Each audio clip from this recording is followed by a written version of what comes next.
Assalam alaykoum chers frères et sœurs, imaginez un ennemi invisible qui rôde autour de votre maison, cherchant la moindre faille pour entrer.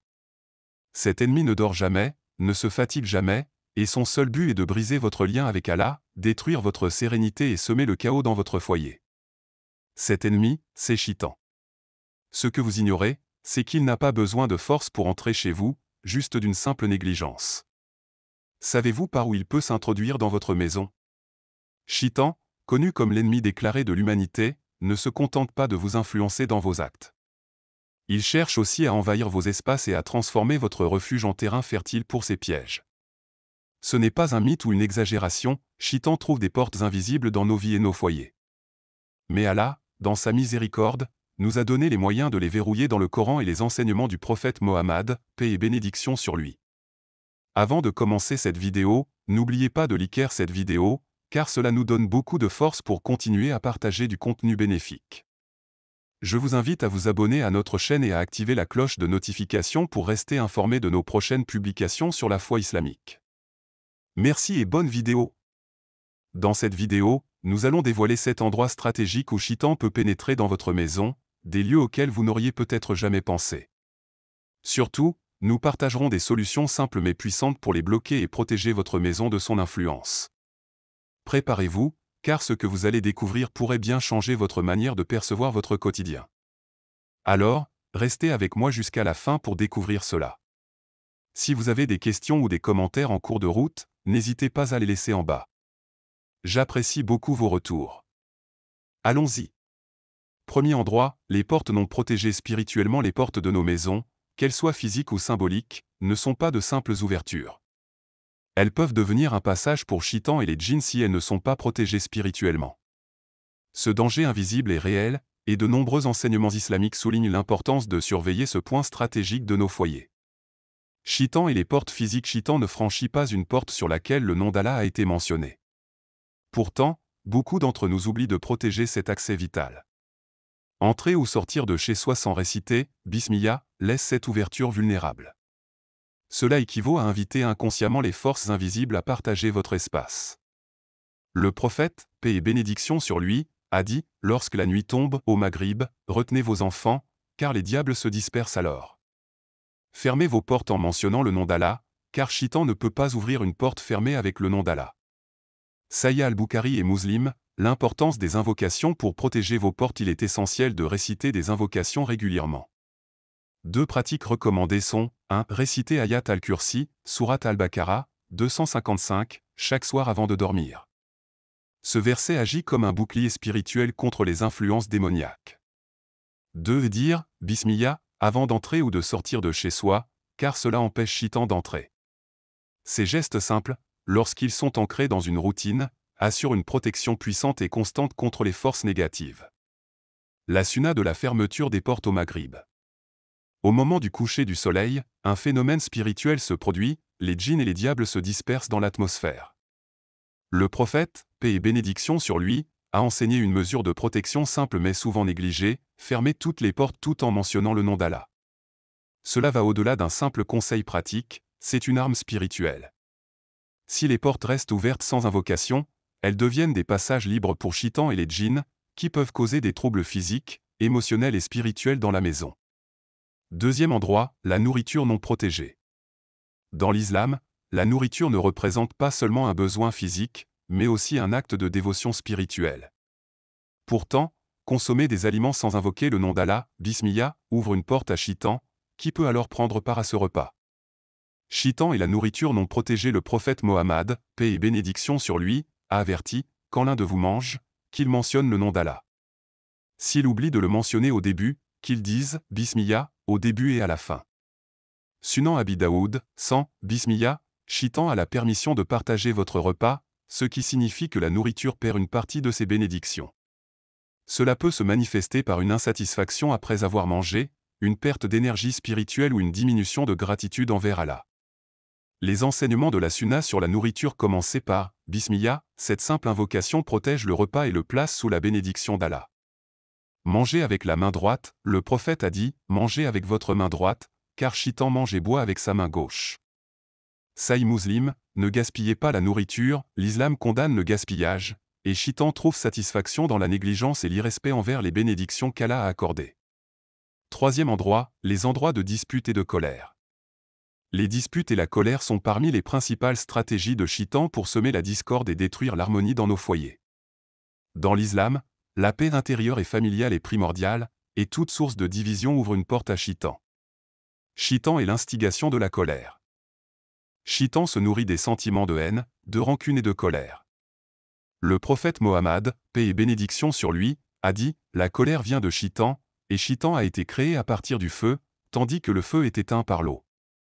Si l'un de vous se met en colère, qu'il fasse ses ablutions, car l'eau éteint le feu. » Sunan Abu Daoud, lorsqu'un membre de la famille est en colère, Shaitan pousse à l'escalade du conflit, cherchant à détruire la paix et à éloigner les individus d'Allah. Le prophète et la gestion de la colère. Le prophète, paix et bénédiction sur lui, a enseigné plusieurs méthodes pour gérer la colère. Chercher refuge auprès d'Allah en récitant « Aoudou billahi minash shaitanir rajim » je cherche refuge auprès d'Allah contre le diable, le maudit. Sahih al-Bukhari, changez de posture, si vous êtes debout, asseyez-vous, si vous êtes assis, allongez-vous.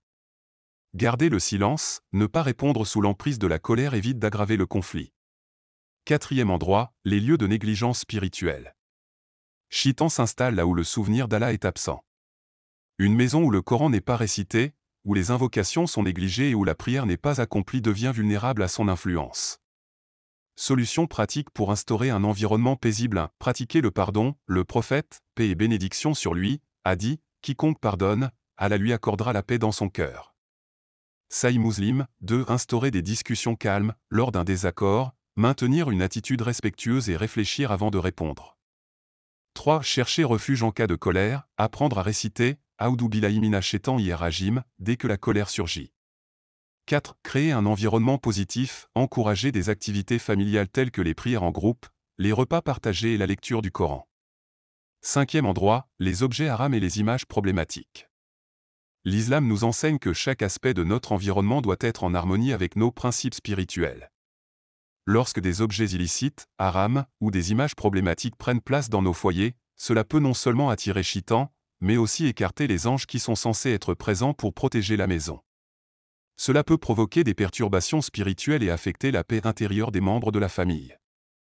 La présence d'objets haram et leur influence spirituelle.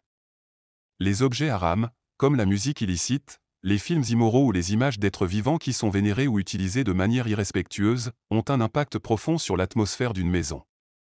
Le prophète Mohammed, paix et bénédiction sur lui, a dit « Les anges ne pénètrent pas dans une maison où il y a des images ou des chiens. » Sahih al-Bukhari, les images d'êtres vivants, lorsqu'elles sont utilisées de manière inappropriée, peuvent devenir des sources de distraction spirituelle et d'influence négative. Shaitan profite de ces éléments pour semer la confusion et empêcher la tranquillité spirituelle dans la maison. De plus, la musique haram et les films immoraux véhiculent des messages contraires aux valeurs islamiques, créant une ouverture pour Shaitan d'y pénétrer. Ces éléments rendent la maison moins propice à la présence des anges, qui sont essentiels pour apporter bénédiction et paix. La musique haram et les films immoraux. La musique haram est particulièrement nuisible. Le prophète, paix et bénédiction sur lui, a averti à plusieurs reprises contre son impact négatif. Il y aura dans ma communauté des gens qui considéreront la fornication, la soif de vin, la musique et les instruments de musique comme permis. Sahih al-Bukhari, ces divertissements peuvent instiller des pensées perverses et provoquer une déconnexion avec Allah, renforçant les désirs terrestres au détriment de la spiritualité. Les films immoraux, quant à eux, présentent des valeurs et des comportements qui vont à l'encontre des enseignements du Coran et de la Sunna. Ils exposent les membres de la famille à des influences négatives, qui ouvrent la porte à Shaitan et écartent les bénédictions. L'importance de la pureté spirituelle de la maison. En nettoyant votre maison de tout objet ou contenu illicite, vous permettez à votre foyer d'être un lieu de tranquillité, de paix et de bénédiction. La présence d'Allah, par la récitation du Coran et les prières régulières, crée une atmosphère où Shaitan trouve difficilement sa place. En contraste, une maison remplie de distractions illicites, de musique haram et de films immoraux devient un terrain propice pour les forces négatives. Anecdote illustrative, la maison du prophète. Il est rapporté que lorsque le prophète Mohammed, paix et bénédiction sur lui, est entré dans la maison de l'un de ses compagnons, il a constaté la présence d'une statue et a ordonné de la détruire. Cette statue, bien qu'elle ne fût pas vénérée par le compagnon, représentait une forme d'adoration en dehors de la voie d'Allah. Le prophète a dit, « Les anges ne pénètrent pas dans une maison où il y a des statues ou des représentations d'êtres vivants. » Sahih Muslim, cela montre à quel point il est essentiel de maintenir nos foyers exempts de toute forme d'idolâtrie ou de distraction spirituelle, afin d'assurer la bénédiction et la protection d'Allah. 6e endroit, les lieux où le dhikr et le Coran sont absents. Dans l'islam, le dhikr, le souvenir d'Allah, et la récitation du Coran jouent un rôle fondamental pour maintenir une atmosphère spirituelle saine dans nos vies. Les maisons où ces pratiques sont absentes deviennent vulnérables aux influences négatives, notamment à l'influence de Shaitan. Si ces actes de dévotion sont négligés, cela crée un vide spirituel où Shaitan peut pénétrer, perturbant la paix et la bénédiction que l'on devrait retrouver dans notre foyer. Le vide spirituel et l'influence de Shaitan. Lorsque le dhikr et la récitation du Coran sont absents dans une maison, celle-ci devient un terrain propice pour les forces négatives. Le prophète Mohammed, paix et bénédiction sur lui, a dit « Ne faites pas de vos maisons des cimetières. » Satan fuit la maison où le Coran est récité. Sahih Muslim. Les maisons sans dhikr et sans la présence du Coran deviennent des lieux où Shaitan trouve une opportunité pour s'infiltrer. Il en résulte une diminution de la paix intérieure, un affaiblissement de la foi des membres de la famille et une susceptibilité accrue aux perturbations spirituelles et émotionnelles. À l'inverse, les maisons où le Coran est récité et où le dhikr est pratiqué sont protégées, car les anges s'y installent et les bénédictions d'Allah y résident. Les sourates spécifiques à réciter dans la maison. Il est recommandé dans la sunna de réciter certaines sourates et versets pour protéger son foyer de l'influence de Shaitan. Parmi ces sourates, sourate Al-Baqarah occupe une place privilégiée. Le prophète, paix et bénédiction sur lui, a dit « Ne transformez pas vos maisons en cimetières. » En vérité, le diable fuit la maison où sourate Al-Baqarah est récitée. Sahih Muslim. Réciter cette sourate dans la maison crée une barrière contre Shaitan, éloignant ses tentations et ses mauvaises influences. De plus, sourate Al-Ikhlas est également très puissante et bénéficie d'une grande protection spirituelle. Le prophète a conseillé de réciter cette sourate régulièrement, car elle rappelle l'unicité d'Allah et constitue un bouclier contre le mal. Intégrer le dhikr et la récitation du Coran dans la routine familiale. Créer un horaire régulier pour la récitation du Coran et le dhikr doivent devenir des habitudes quotidiennes dans le foyer. Il est conseillé de consacrer un moment chaque jour, de préférence le matin et le soir, pour la récitation de sourate Al-Baqarah, d'autres sourates, et pour faire du dhikr en famille. Utiliser des applications ou des enregistrements. Pour ceux qui ont des difficultés à réciter le Coran, il existe de nombreuses applications ou enregistrements audio qui permettent d'écouter le Coran tout au long de la journée, surtout en accomplissant des tâches ménagères. Cela permet de maintenir un environnement où le nom d'Allah est constamment invoqué. Faire le dhikr ensemble, le prophète a dit, le meilleur des actes est celui qui est le plus constant, même s'il est petit. Sahih al-Bukhari, l'invocation d'Allah peut être simple et rapide, comme la répétition de Subhan Allah, gloire à Allah, Alhamdoulilah, louange à Allah, ou Allahu Akbar, Allah est le plus grand. Ces petites actions répétées régulièrement remplissent la maison de lumière spirituelle et éloignent Shaitan. Lire le Coran avant de dormir, une autre manière de protéger la maison est d'intégrer le dhikr dans la routine quotidienne et de lire quelques versets du Coran avant de dormir. Le prophète recommandait de lire sourate Al-Mulk avant de dormir, car elle protège celui qui la lit contre le châtiment de la tombe. Enseigner aux enfants le dhikr, l'une des pratiques les plus efficaces pour intégrer le dhikr dans la maison est d'enseigner aux enfants dès leur jeune âge. En leur apprenant à réciter des duas, invocations, simples, comme Bismillah avant de manger ou Assalam alaikum lorsqu'on entre et sort de la maison, vous les initiez à l'importance du souvenir d'Allah dans leur vie quotidienne. Bénédiction et protection spirituelle. Lorsque le dhikr et la récitation du Coran sont pratiqués régulièrement, ils remplissent non seulement la maison de la lumière divine, mais ils agissent également comme une protection contre les forces maléfiques. Le prophète, paix et bénédiction sur lui, a dit « Il n'y a rien de plus lourd dans la balance que la récitation du Coran et le dhikr d'Allah. » Sahih Muslim, les bénédictions qui découlent de cette pratique quotidienne touchent tous les aspects de la vie de famille, la santé, les relations, la prospérité et surtout la tranquillité d'esprit. C'est à travers la récitation du Coran et la pratique régulière du dhikr que nous pouvons espérer éloigner Shaitan et attirer la protection d'Allah. 7e endroit, les zones négligées spirituellement. Dans l'islam, la propreté n'est pas simplement une question d'hygiène physique, mais aussi de pureté spirituelle. L'absence de propreté dans une maison, qu'il s'agisse de zones mal entretenues ou de pièces négligées, peut devenir un terrain favorable pour Shaitan. Il préfère les endroits sales et non purifiés, car cela symbolise l'abandon des principes de pureté et de discipline que l'islam valorise. Le prophète Mohammed, paix et bénédiction sur lui, a dit « La propreté fait partie de la foi ».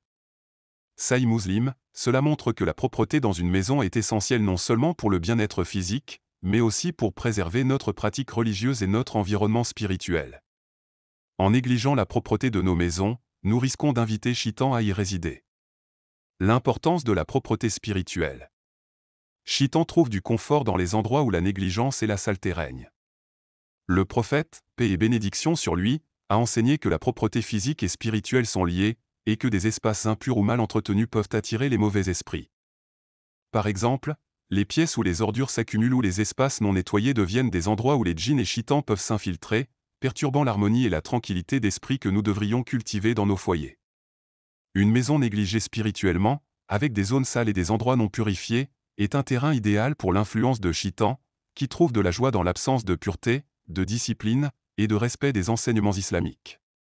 En revanche, une maison propre et spirituellement purifiée devient un havre de paix, éloignant Shaitan et favorisant la présence des anges. Le prophète Mohammed, paix et bénédiction sur lui, a déclaré « Purifiez vos maisons, car la saleté fait venir les djinns ». Sahih Muslim, cela montre que la propreté physique et spirituelle de la maison est essentielle pour éloigner Shaitan et attirer la présence bénie des anges. Maintenir la propreté pour une maison bénie. Nettoyez régulièrement les zones négligées, assurez-vous que toutes les parties de la maison, même celles qui sont rarement utilisées, soient nettoyées régulièrement. Cela inclut les coins, les caves, les greniers et les pièces de stockage. Éliminez les ordures rapidement, les ordures et les déchets accumulés dans une maison peuvent devenir un point d'attraction pour Shaitan. Il est donc important de les éliminer rapidement et de garder les espaces propres et rangés. Pratiquez la purification spirituelle, en plus de nettoyer physiquement, utilisez des moyens spirituels comme l'encens ou l'eau bénite pour purifier l'atmosphère de votre maison. Récitez des versets du Coran, comme Ayat al-Kursi et les 3 dernières sourates, Al-Ikhlas, Al-Falaq et An-Nas, est également recommandé pour éloigner les influences négatives. En résumé, il est crucial de comprendre que Shaitan peut entrer dans nos maisons par divers moyens. Cependant, en appliquant les solutions mentionnées, nous pouvons créer un environnement spirituellement protégé. En gardant nos portes fermées avec les invocations appropriées, en honorant nos prières, en préservant la propreté, et en évitant les objets illicites, nous pouvons éloigner Shaitan et attirer les bénédictions d'Allah. Le dhikr, la récitation du Coran, et l'attention portée à la pureté de nos foyers sont des outils puissants pour protéger nos maisons. N'oublions jamais que chaque action, aussi petite soit-elle, peut avoir un impact sur notre vie spirituelle et sur notre protection contre l'influence de Shaitan. Partagez ce message pour renforcer la foi de chacun.